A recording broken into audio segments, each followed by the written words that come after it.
So அடுத்து வந்து இந்த ஏசி ஃபில்ட்ரு மாற்றிடலாம். ஸோ இப்போ ஆயில் சர்வீஸ் முடிஞ்சிடுச்சு.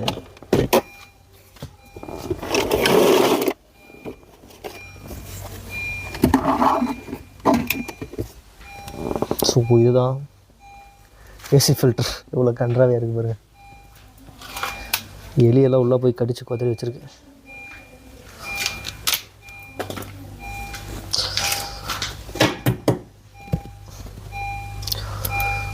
ஸோ அவ்வளோதான், அது அப்படியே மாற்றியாச்சு. ஸோ பழசு எடுத்தோம். ஸோ ரெகுலராக வந்து ஏர் ஃபில்டர் மாற்றிடுங்க. பாருங்கள் பழசுக்கும் புதுசுக்கும் வித்தியாசத்தை தெரியுதா? நன்றாக இருக்குது.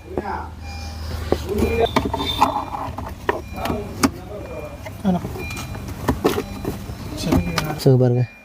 ஸோ இப்போ வந்து ஃபில்ட்ரு மாற்றியாச்சு. இங்கே கட்டினீங்கன்னா சரி. இதை வந்து சும்மா அப்படியே மடக்கி ஃபோல்ட் பண்ணி வெளியே நல்லா உள்ள போயிடும்.